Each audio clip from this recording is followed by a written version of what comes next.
Today we will discuss the equation for rotational motion of a rigid body.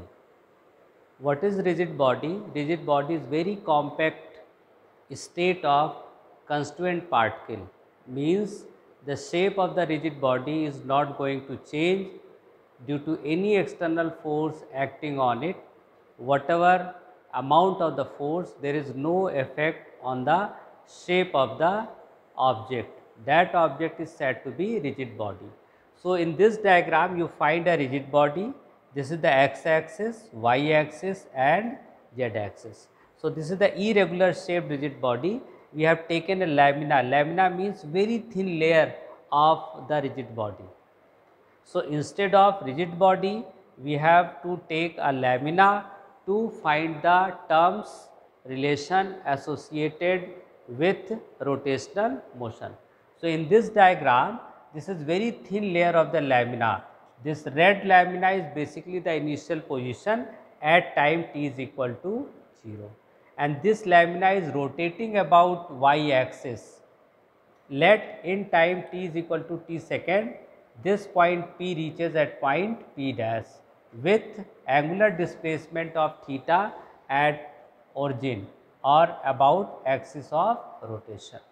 Let the system is rotating with angular velocity omega and angular acceleration alpha. For that we will derive the relation.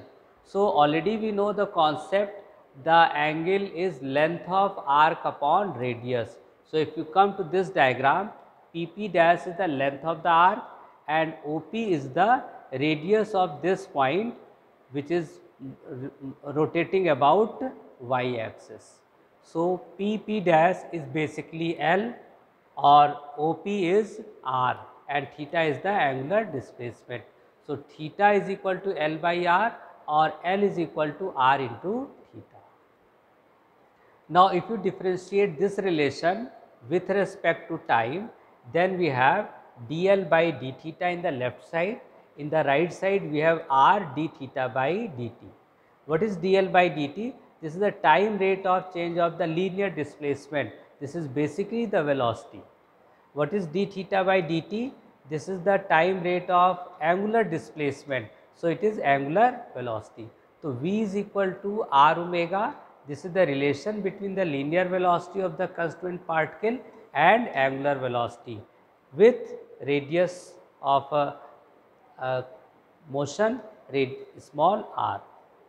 Now, if you differentiate both the side of equation 1 with respect to time, we have dv by dt is equal to r d omega by dt. What is dv by dt? This is the time rate of change of velocity. This is simply the acceleration, linear acceleration. If you come to d omega by dt, this is the time rate of change of angular velocity. This is basically the angular acceleration. So, we have another relation, that is A is equal to R alpha.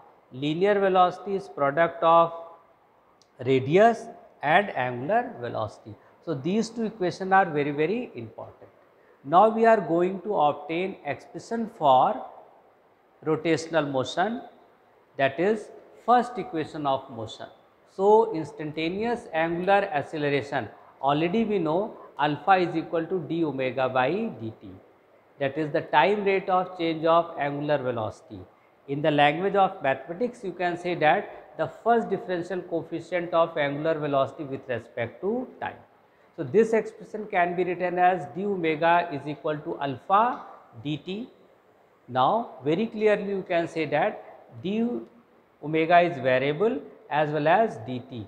So, we will integrate to get the relation within the limit of omega and t, that is angular velocity and time.